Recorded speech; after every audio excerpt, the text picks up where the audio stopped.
Assalamualaikum warahmatullahi wabarakatuh. Halo semuanya, hari ini kita berjumpa kembali ya setelah minggu lalu kita ada pertemuan terkait pembahasan atau kontrak program mengenai RPS keperawatan gerontik.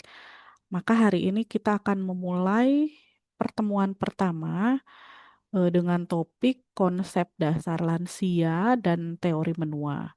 Ya, sebelumnya perkenalkan kembali saya Resa Andriani Utami. Saya tim pengajar keperawatan keluarga komunitas gerontik di Poltekkes Kemenkes Jakarta 1. Sesuai dengan, kontrak program yang sudah kita laksanakan, hari ini kita akan memulai pembelajaran teori, akan tetapi kita akan lakukan, dengan metode asinkronus. Ya, artinya, teman-teman di sini dapat, menyimak video saya, ya tidak secara langsung memang, tetapi nanti proses interaksi dalam pembelajaran belajar mengajar ini dapat kita lanjutkan, setelah selesai kegiatan maupun nanti di pertemuan selanjutnya. Nah, saya izin untuk share screen terlebih dahulu, untuk dapat menampilkan materi yang akan, disampaikan pada kesempatan kali ini, ya. Oke, baik. Nah, ini adalah topik yang akan kita bahas ya. Sebenarnya ada 2 topik besar, yaitu konsep dasar lansia dan, teori menua, ya. 2 materi ini sebenarnya cukup banyak bahasannya, semoga nanti mahasiswa sekalian dapat menyimak dan memahami. Baik. Nah, berbicara mengenai lansia ya, lansia ini merupakan tahap perkembangan dari seorang manusia yang paling akhir. Kita ketahui bahwa tahap perkembangan manusia itu kita mulai dari, eee, prakonsepsi ya, mungkin ibu hamil gitu ya, sampai dengan, dia mengandung, lalu bayi ya, lahir kan sebagai neonatus, menjadi balita, lalu anak prasekolah, anak sekolah, anak remaja, dewasa, dewasa lanjut, sampai dengan lansia. Nah, lansia ini merupakan tahap dari perkembangan manusia yang paling akhir. Ya, di rumahnya masih adakah yang nenek kakeknya masih hidup sampai sekarang? Ada ya. Pasti beberapa di antaranya ada yang, masih punya nenek kakek atau mungkin tetangganya yang umurnya lansia, ya. Kita bisa lihat perbedaan karakteristik antar perkembangan usia manusia ya, di mana yang bayi baru lahir dia sangat ketergantungan dengan orang tua, lalu dia belajar sedikit demi sedikit mulai dari belajar merangkak, berjalan, makan yang tadinya harus disuapin, sampai dengan dia bisa secara mandiri ya, sampai dia usia anak-anak, remaja, usia dewasa dan akan kembali lagi siklusnya pada saat lansia ini, orang lansia akan mengalami berbagai kemunduran fungsi dari tubuhnya, ya. Coba silahkan analisis, dipikirkan, seperti apa sih lansia itu, gitu ya. Nah, di sini seorang perawat harus bisa memahami, seperti apa sih karakteristik lansia. Karena tentunya nanti akan ada perbedaan pendekatan yang akan dilakukan oleh seorang perawat ketika kita memberikan asuhan keperawatan pada anak, pada remaja, pada dewasa, dan pada lansia, gitu. Tentunya lansia ini punya karakteristik yang unik. Kenapa unik? Karena dari segi umur, dia itu umurnya sudah matang, bahkan sangat matang gitu ya. Eee, tetapi ada hal-hal misalnya dari segi faktor emosional yang dia malah sama seperti kembali anak-anak lagi gitu ya. Cara kognitif mungkin dia lebih matang gitu ya, lebih, bijak karena dia sudah melalui tantangan hidup yang cukup lama, sudah merasakan pahit asam manisnya kehidupan, pengalamannya banyak, tetapi dari segi kemampuan mengalami kemunduran gitu. Jadi segi emosional itu mengalami kemunduran. Nah, disitulah tantangan perawat ya ketika menghadapi lansia. Atau mungkin ada yang punya nenek kakek, kalau kita inget-inget gitu ya, kenapa ya nenek kakek itu mudah banget marah-marah gitu ya, bawel banget sih gitu ya. Nah, itu adalah karakteristik dari seorang lansia ya. Oke, baik.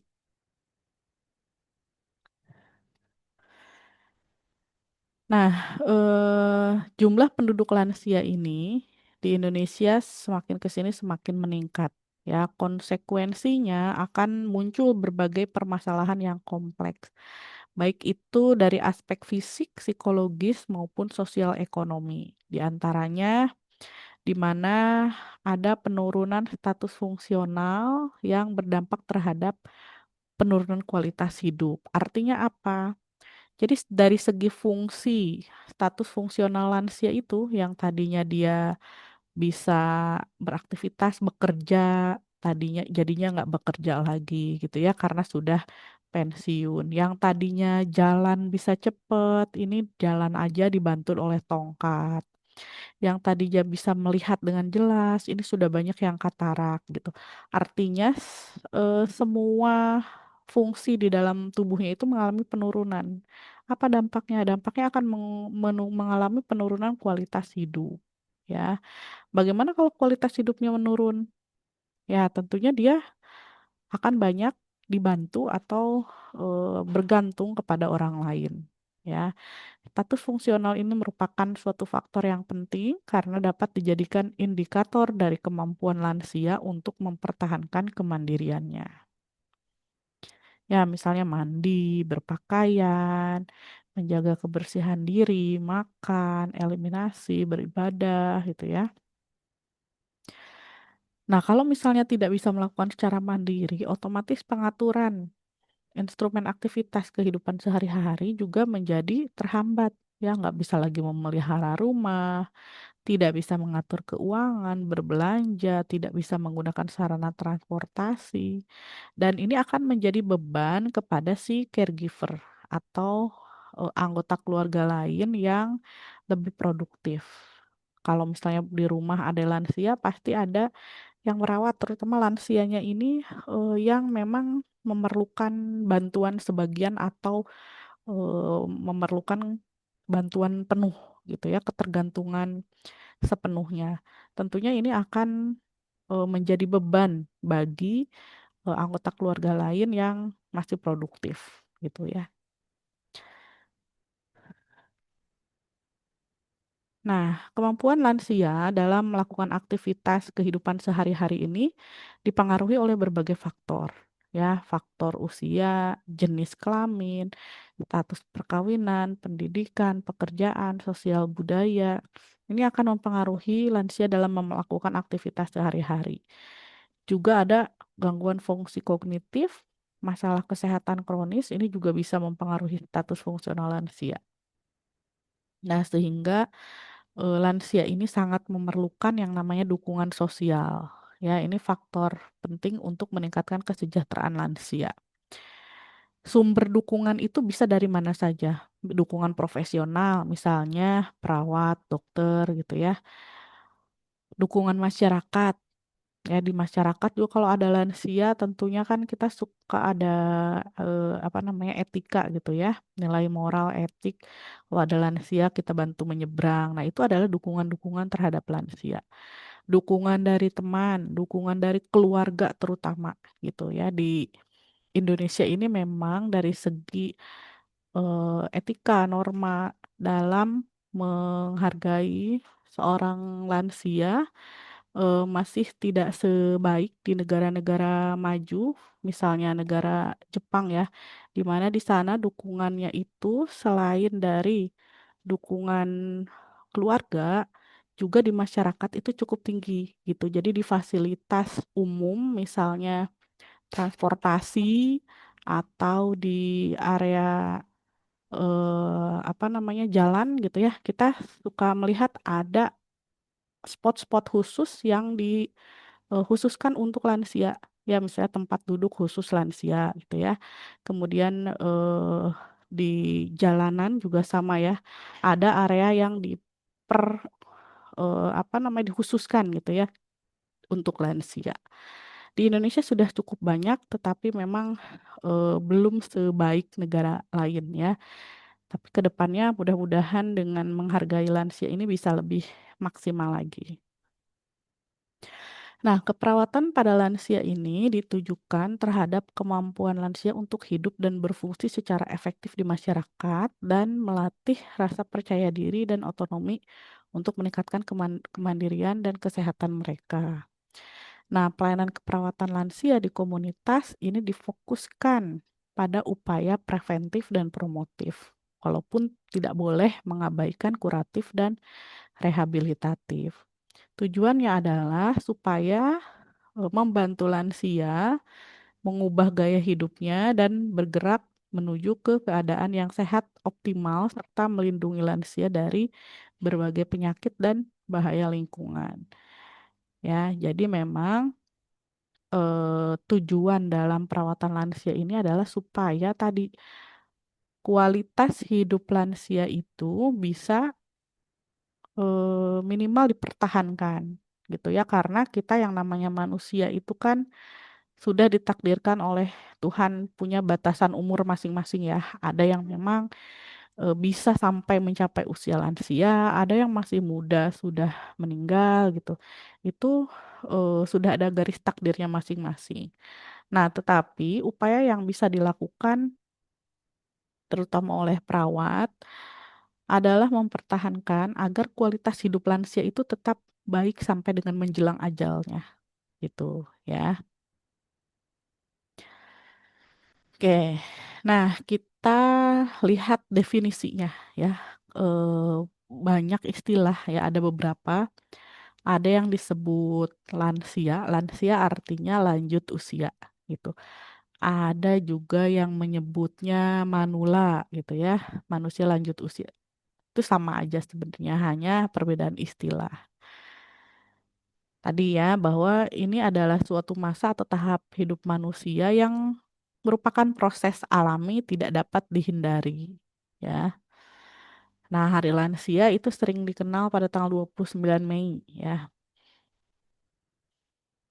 Semua orang ya yang mengalami proses menjadi lansia akan mengalami yang namanya proses menua, yaitu proses alami yang disertai adanya penurunan kondisi fisik, psikologis maupun sosial yang saling berinteraksi satu sama lain. Keadaan itu cenderung berpotensi menimbulkan masalah kesehatan secara umum maupun kesehatan jiwa secara khusus pada lansia. Ya, jadi ini adalah proses yang alami. Pasti semua orang mengalami penuaan. Tidak ada yang dari kecil sampai dengan lansia itu kulitnya mulus, tanpa keriput, nggak ada. Ya, pasti mengalami proses penuaan. Adapun yang terkenal misalnya awet muda gitu ya, almarhum siapa Titik Puspa gitu ya. Walaupun eh, kulitnya masih kenceng, tapi tetap terlihat sisi penuaannya. Ya, misalnya dari jalannya dulu gagah banget gitu ya. Sekarang jalan aja harus pegangan, pelan-pelan, gak bisa cepet-cepet gitu. Pasti ada satu dua hal yang dapat terlihat proses penuaannya itu seperti apa ya. Tidak ada yang dari dulu bisa jump smash atau apa rolling depan, rolling belakang gitu. Orang tua selagi tuanya masih bisa gitu.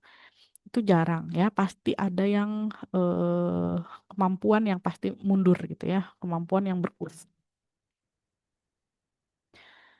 Ya, jadi kalau kita simpulkan definisi lansia ini ada beberapa referensi ya. Lansia itu adalah orang yang mencapai tahap akhir dalam rentang kehidupan manusia, ditandai dengan menurunnya fungsi fisiologis, psikologis, dan sosial secara perlahan. Kalau fisiologis artinya fungsi tubuhnya ya yang tadinya makan steak, makan apa keripik yang keras-keras itu kuat gitu ya. Tapi kalau udah lansia, jangankan makan daging gitu ya, ayam, makan sayur aja kadang keselak gitu. Makannya harus bubur yang lembek gitu ya. Karena apa? Karena giginya sudah banyak yang mulai tanggal ya. Penglihatan juga sama. Jadi fisiologis itu fungsi tubuh ya, sistem kardio, respirasi, integumen, muskulo, semua mengalami kemunduran. Psikologis pun sama. Ya, yang tadinya mungkin usia dewasa secara psikologis itu lebih stabil. Nah, memasuki usia lansia itu banyak yang tidak stabil. Makanya sering ada nenek-nenek marah-marah, dikit-dikit nangis, sentimen gitu ya. Itu secara psikologis. Kenapa? Karena banyak eh, keinginan yang tidak tercapai. Artinya apa? Secara keinginan, saya inginnya tinggi gitu, tetapi secara kemampuan tidak memenuhi. Artinya tidak tercapai apa yang diinginkan. Pasti mengalami gangguan psikologis ya. Lalu bisa juga karena eh, usia lansia itu mulai ditinggalkan dengan sejawat umur sejawatnya gitu. Teman-temannya udah pada meninggal, udah jarang lagi berkumpul, sementara di rumahnya itu udah beda generasi, dia generasi baby boomer, yang di rumahnya generasi milenial dan Gen Z, secara adat kultur tuh berbeda jauh gitu. Itu bisa mempengaruhi aspek psikologis pada lansia. Atau kehilangan salah satu pasangan ya. Kalau misalnya perempuan kehilangan suaminya gitu udah meninggal lebih dulu, itu juga bisa mempengaruhi secara psikologis ya. Sosial juga sama. Ya tadi teman-temannya dulu kan sering ngumpul gitu. Sekarang tuh satu persatu kabar duka. Oh, teman saya meninggal, teman ini sakit. So, udah mulai hilang generasi apa namanya rekan-rekannya. Itu digantikan dengan lingkungan sekitar, anak cucunya yang sudah beda generasi, secara kultur, secara kebiasaan tuh berbeda ya. Nah, itu referensi, salah satu referensi mengenai apa itu lansia. Kalau dari WHO, lansia itu merupakan kelompok individu yang berusia 60 tahun ke atas, baik yang sehat maupun yang penurunan fungsi. Jadi, kalau WHO membatasi dengan umur. Undang-Undang 13 tentang kesejahteraan lansia juga sama. Lansia adalah orang yang mencapai usia 60 tahun ke atas. Jadi kita ketika menggunakan batasan usia lansia pada umumnya kita gunakan usia 60 tahun. Nah, eh, di dalam bidang keilmuan ada kurang lebih sebenarnya tiga yang paling sering kita gunakan dalam membahas lansia. Ya, keilmuan itu ada gerontologi, ada gerontik, dan ada geriatrik. Ya, kalau gerontologi itu adalah ilmu yang mempelajari, membahas, meneliti segala bidang terkait lanjut usia. Bukan hanya kesehatannya, tetapi soal umumnya juga. Kesejahteraan, pemukiman, lingkungan hidup, pendidikan, perundang-undangan, itu disebut sebagai gerontologi. Jadi kalau secara umum, ilmu yang mempelajari lansia apa? Gerontologi, gitu. Nah, tetapi di keperawatan ada juga cabang ilmunya, ya. Cabang ilmu keperawatan yang mempelajari kesehatan pada lansia, ya, terkait promotif, preventif, kuratif, rehabilitatif, serta psikososial yang menyertai kehidupan lansia itu kita sebut sebagai gerontik, ya. Makanya nama mata kuliahnya itu keperawatan gerontik. Nah, tetapi ada lagi istilah geriatrik. Nah, kalau geriatrik ini biasanya digunakan di area kedokteran. Ya, jadi cabang ilmu kedokteran yang mempelajari aspek klinis, preventif, terapeutik bagi lanjut usia itu disebut geriatrik. Jadi kalau misalnya dokter-dokter itu nyebutnya geriatrik. Kalau perawat kita sebut sebagai gerontik gitu. Tapi kalau misalnya seksolog, sosiologi atau misalnya apa namanya yang umum ya disebutnya gerontologi gitu. Itu istilah keilmuan-keilmuan yang terkait dengan lansia. Nah, batasan usia lansia kalau dulu dulu itu mengacu ke Undang-Undang Nomor 4 Tahun 65, orang yang dikatakan jompo atau lanjut usia itu setelah umurnya 55 tahun. Dia tidak punya atau tidak berdaya mencari nafkah sendiri untuk keperluan hidupnya sehari-hari dan menerima nafkah dari orang lain. Makanya di Indonesia ini batasan umur untuk pensiun, masa pensiunan itu PNS ada di 56 tahun karena mengacunya ke undang-undang ini gitu. Undang-undang ini juga mengacu pada UHH ya, usia harapan hidup. Jadi usia harapan hidup itu adalah rata eh, rata usia harapan hidup pada lansia gitu. Kalau di Indonesia di 55, kalau di luar negeri mungkin 70 karena biasanya usia harapan hidup di luar negeri itu lebih lama ya. Karena apa? Gaya hidupnya di sana lebih baik, pola hidupnya sehat gitu ya, sehingga panjang umurnya. Ya, semakin ke sini semakin apa namanya? eh, pola hidup mengalami transisi ke arah yang lebih buruk, usia harapan hidup juga semakin pendek gitu ya di Indonesia. Bisa jadi nanti sekian puluh tahun lagi mungkin 40 tahun orang pada meninggal gitu ya. Beda dengan zaman Nabi, zaman dulu yang usianya masih bisa ratusan gitu ya. Kalau sekarang kan usia 40 udah sakit jantung, usia 30 udah sakit DM gitu ya. Usia 15 udah banyak yang kena hipertensi. Artinya usia harapan hidup akan semakin pendek gitu. Nah, PR perawat itu sebenarnya panjang ya di semua tahapan umur manusia ya. Bayi, balita, gimana caranya supaya pola hidup sehat sehat agar usia harapan hidup pun bisa meningkat. Di kita, usia 55 tahun itu sudah banyak yang katarak, sudah banyak yang gangguan mobilisasi, lututnya sakit, susah jalan gitu ya, gangguan pendengaran. Kalau di Jepang usia 70-80 tahun itu mereka masih awas untuk menyetir mobil sendiri gitu. Mereka itu masih bagus karena usia harapan hidupnya tuh tinggi, lebih tinggi dibandingkan di Indonesia. Makanya kalau di Jepang itu lansianya banyak dan mereka perlu banyak tenaga perawat untuk merawat lansia di sana. Tuh makanya kalau saya jadi perawat di luar negeri, saya mau jadi perawat ke Jepang, itu yang dipakainya itu adalah perawat gerontik atau perawat lansia. Ya, karena di sana kesejahteraan terhadap lansia itu benar-benar diperhatikan oleh pemerintah, terus kebijakan-kebijakannya juga sangat menunjang, fasilitasnya banyak ya untuk lansia gitu ya. Jadi eh, sudah lebih bagus ya. Nah, ini tadi kalau di WHO lansia itu lebih dari 60 tahun dan ada gradingnya ya, ada pembagiannya. Kalau misalnya middle age itu 45 sampai 59. Kalau elderly itu 60 sampai 74. Ada yang old 75 sampai 90 dan very old lebih dari 90 tahun. Ya. Nah, ini fenomena demografi. Demografi itu kan ilmu yang membahas mengenai kependudukan ya. Saat ini ya bisa dilihat ya, generasi yang paling banyak itu didominasi oleh Gen Z ya, Gen Z. Kalian banyaknya pasti di Gen Z. Kemudian baby boomers. Nah, ini ya, baby boomer itu adalah yang saat ini berada di usia lansia itu ada di baby boomers gitu ya. Ini biasanya yang umurnya 56 sampai 74.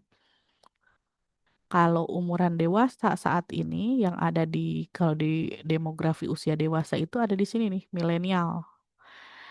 Nah, yang generasi muda sampai dengan 20 sekian tahun itu Gen Z. Di bawah Gen Z ada Gen X ya. Jadi populasi terbanyak adalah Gen Z di mana baby boomer ini posisinya sudah lebih sedikit ya. Oke, nah usia lansia ini ada sekitar 9,78%, di mana yang paling banyak usia produktifnya. Nah, yang usia produktif ini, yang sekarang ini, eee, mereka menjadi generasi sandwich. Kenapa generasi sandwich? Di satu sisi harus apa namanya, harus menopang kehidupan lansia, ayah ibunya gitu ya, atau nenek kakek. Satu sisi dia juga harus menghidupi anak-anaknya gitu. Jadi, usia produktif yang saat ini, dia menjadi generasi sandwich ya. Mungkin pernah mendengar kalau anak-anak sekarang ya. Nah, ini adalah proyeksi penduduk 2010 sampai 2045. Jadi kemungkinan penduduk lansia itu semakin ke sini akan semakin meningkat jumlahnya. Ya, di DKI aja angkanya berapa nih? Tahun 2020 sekitar 8,6% ya. Oke, nah ini proyeksi penduduknya, gambaran lansia. Cukup banyak ya. Tapi kalau di Indonesia memang cenderung, bentuk piramidanya itu gemuk di tengah ya, usia produktifnya gemuk. Kalau di Jepang itu generasi mudanya yang tipis gitu ya, generasi makin muda itu makin tipis banyaknya di lansia. Kenapa? Karena mereka itu, banyak anak mudanya yang berpersepsi tidak mau punya anak, tidak mau menikah gitu, karena menganggap bahwa menikah dan punya anak itu merepotkan, sehingga mereka itu krisis krisis anak muda sebenarnya ya, eee, krisis keturunan. Kalau di Indonesia itu banyak ke bawah gitu ya, lansianya makin dikit. Kenapa? Karena tadi, banyak yang meninggal karena usia harapan hidupnya apa namanya, tipis gitu ya, usia harapan hidupnya rendah. Jadi akhirnya lansia tidak sebanyak generasi yang muda, ya generasi milenial maupun, Gen Z. Nah ini fenomena demografi ya, masih seperti yang tadi. Di Riskesdas ini disampaikan bahwa pola penyakit yang banyak terjadi pada lansia itu mayoritas adalah hipertensi, sekitar 57,6%. Lalu artritis, artritis itu apa? Radang pada persendian 51,9% dan stroke 46,1%. Lalu diikuti masalah kesehatan gigi dan mulut 19,2%. Sementara kalau kematian penyebab terbanyaknya itu adalah karena stroke dan penyakit jantung iskemik. Ya, ini fenomena demografi dari hasil riset kesehatan dasar. Artinya apa? Penyakit dan penyebab kematian pada lansia itu diakibatkan oleh masalah-masalah kesehatan yang sifatnya degeneratif. Apa itu degeneratif? Yaitu penyakit yang diakibatkan karena proses penuaan, ya, proses penuaan. Nah, faktor yang mempengaruhi eh, penyakit dan kematian pada lansia ini bisa karena faktor internal maupun eksternal. Kalau internal itu karena faktor keturunan, ya misalnya memang bawaan dari lahir punya penyakit jantung gitu ya, atau ada faktor genetik orang tuanya punya penyakit DM, punya penyakit hipertensi itu bisa. Kalau eksternal itu biasanya prosesnya itu bertumpuk dicicil gitu, bukan dicicil, apa ya, disebabkan karena pola dari awal. Selama bertahun-tahun pola hidup tidak sehat, akhirnya di akhir baru ketahuan dia kena penyakit, gitu, ya. Itu eksternalnya, misalnya faktor pola makan yang nggak sehat, kebiasaan merokok sejak muda, kebiasaan, eee, mengkonsumsi alkohol gitu ya. Itu bisa menjadi penyebab eksternalnya. Nah, lansia terjadi berbagai, perubahan secara fisik, mental, psikososial, ekonomi, maupun spiritual. Secara fisik, ya nanti mungkin kalau lebih detail lagi, di pertemuan selanjutnya dengan Bu Reni ya, mengenai apa saja sih masalah kesehatan yang terjadi pada lansia gitu ya. Kalau di sini kita lihat secara umum, kita lihat, eee, perubahan fisik pada lansia ya. Bisa kalian renungkan masing-masing nih, ada yang mulai keriput, rambutnya yang tadinya hitam, mengkilap, panjang, terurai, cantik banget gitu ya. Kalau udah lansia ya sama-sama beruban gitu, kecuali kalau mau disemir atau diwarnain gitu ya biar tetap kelihatan muda. Tetap pasti masih kelihatan gitu ya. Matanya yang tadinya cantik, indah gitu ya, bulu matanya, pakai eyeshadow, cakep deh gitu. Udah tuanya ya katarak, rabun, miopi, presbiopi, segala keluar gitu ya. Yang tadinya kulitnya, mulus, bersih gitu ya, kenceng kulitnya, kalau udah tua ya keriput-keriput aja gitu ya. Ini secara fisik kita bisa lihat ya. Yang tadinya jantungnya sehat, banyak terjadi penumpukan sekarang, penumpukan lemak ya di mana-mana. Ya di koroner lah gitu ya, di pembuluh darah yang ke otak lah gitu. Sehingga banyak terjadi stroke atau infak miokard kalau pada jantung gitu ya, mata yang tadinya sehat menjadi retinopati, paru-parunya berair, paru-parunya makin berkurang fungsinya, di arteri pembuluh darah terjadi pengerasan, di ginjal juga fungsi ginjalnya sudah mulai penurunan gitu. Jadi semua aspek fisik atau fisiologis pada seorang lansia pasti mengalami kemunduran ya, apalagi lansia yang memang dari mudanya itu sangat tidak menjaga kesehatan, ya itu akan sangat signifikan perbedaannya. Nah, kalau dari segi mental gimana? Ya mulai putus asa, rendah diri gitu ya.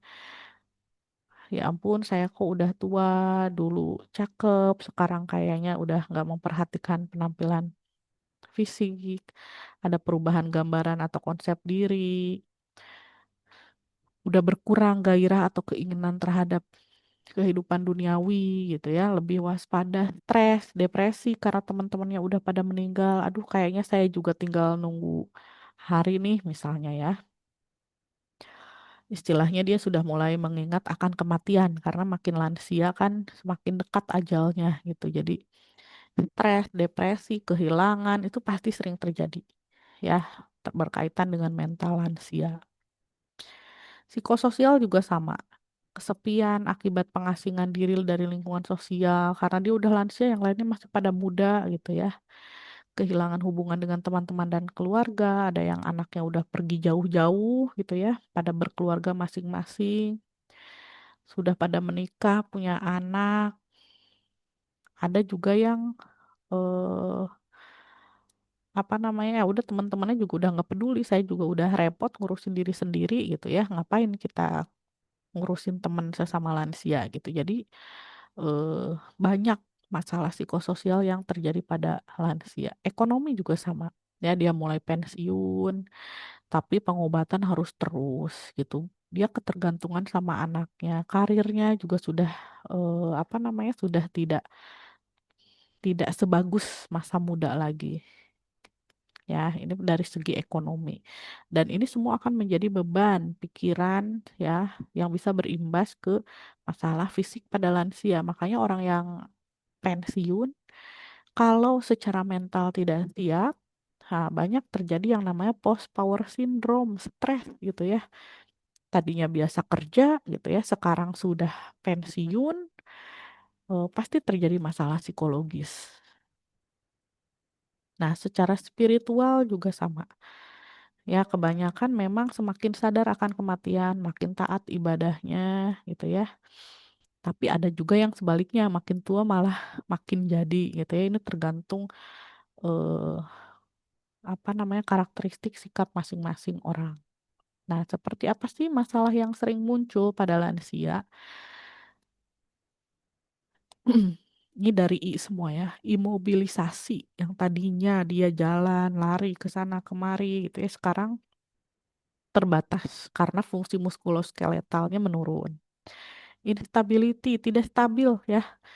Keseimbangannya sering mengalami gangguan. Kalau dulu lagi muda gitu ketabrak orang stabil gitu, kalau udah tua nggak kesenggol ya, cuman nempel aja baju langsung oleng gitu ya. Lalu inkontinensia, dia tidak bisa menahan untuk pipis. Lalu ada intellectual impairment, kerusakan intelektual. Ya, kita sebut sebagai demensia pikun.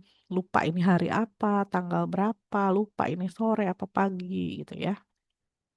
Lalu infeksi, kerusakan penglihatan dan pendengaran, isolasi, initiation, insomnia, dan imun defisiensi.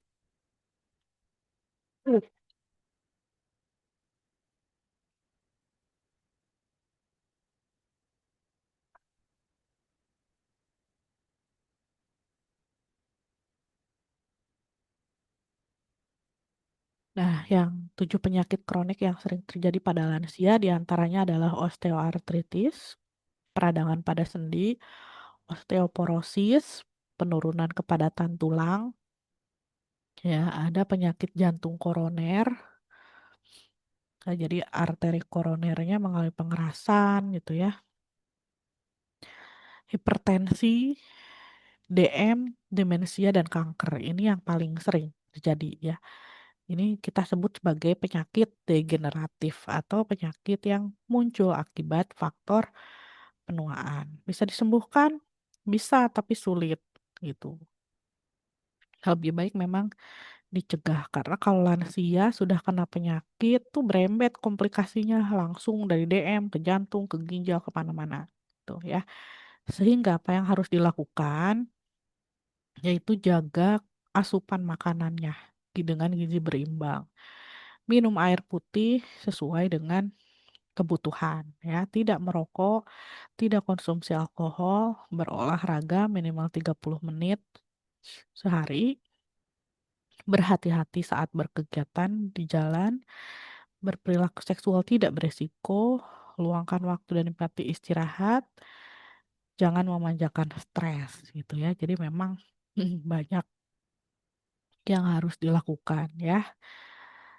Kalau punya resiko terhadap penyakit tertentu, lakukan deteksi dini secara berkala ya. Cek tekanan darah, kadar gula darah, pap smear, sadari, mamografi ya, pengaman kulit, tes untuk menguji kemampuan mental, untuk menguji hormon itu bisa dilakukan ya. Dan yang penting bagi lansia itu adalah bahagia ya. Berat badan berlebih harus hindari, atur makanan gizi seimbang, hindari faktor risiko penyakit degeneratif, agar terus punya hobi yang bermanfaat, gerak badan teratur terus dilakukan, iman takwa ditingkatkan, dan awasi kesehatan dengan pemeriksaan secara teratur. Nah, fenomena masalahnya secara umum makin besar jumlah lansia berada di bawah garis kemiskinan ya. Banyak sekali lansia yang kurang mampu.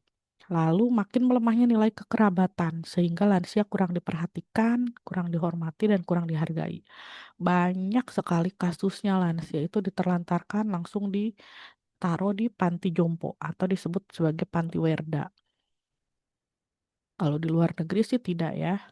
Kalau ke panti jompo itu memang panti jompo yang berbayar gitu ya. Kalaupun punya pemerintah, fasilitasnya nggak asal-asalan ya. Kalau kita udahlah tinggalin aja di tengah jalan gitu. Entah dia jadi gembel jadi apa ya. Itu di Indonesia itu masih seperti itu. Penghargaan terhadap lansia itu masih kurang. Masih rendahnya kuantitas dan kualitas tenaga profesional pelayanan lansia, belum membudayanya dan melembaganya kegiatan pembinaan kesejahteraan lansia.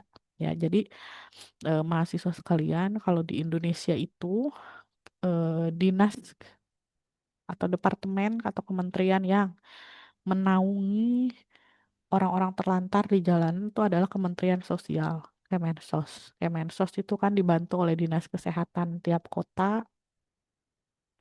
Mereka punya yang namanya PSTW, Panti Sosial Tresna Werda. PSTW itu khusus untuk lansia. Kalau ada lagi panti asuhan itu untuk anak. Nah, itu ditujukan untuk eh, anak lansia yang memang tidak punya rumah, diabaikan oleh keluarganya, tidak tahu keluarganya gitu ya. Dan itu dibiayai hidupnya ditanggung oleh pemerintah. Jadi mereka tinggal di panti jompo itu gratis, yang di bawah dinas sosial. Tapi di luar pemerintah yang swasta pun ada. Jadi kalau anak-anak sekarang suka ada daycare ya. Daycare itu tempat perawatan anak, penitipan anak ketika orang tua bekerja.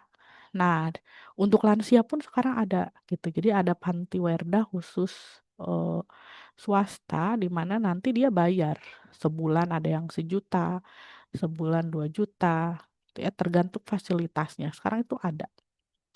Nah, bahkan kalau misalnya fenomena ya sekarang sudah banyak generasi-generasi milenial maupun baby boomers yang sudah merencanakan nanti masa tuanya ini saya daripada diurus anak menantu yang belum jelas sayang sama saya gitu ya. Saya nanti tuanya saya nabung dari sekarang mau tinggal di panti jompo yang swasta yang berbayar gitu. Banyak sekarang seperti itu fenomenanya ya. Jadi kita yang masih punya istilahnya naluri hati nurani gitu ya. Jangan sampailah kita menitipkan orang tua di panti jompo ya.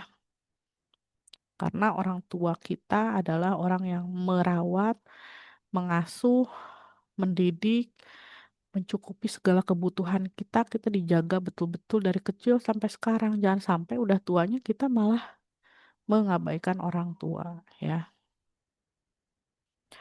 Nah, kalau masalah lansia secara khusus ya tadi ada penuaan yang berimbas terhadap fungsi fisik, mental, sosial yang menurun, integritas sosial lansia berkurang, produktivitas menurun, lansia banyak yang miskin terlantar cacat, dan berubahnya nilai sosial masyarakat sehingga mengarah pada tatanan masyarakat yang individualistik.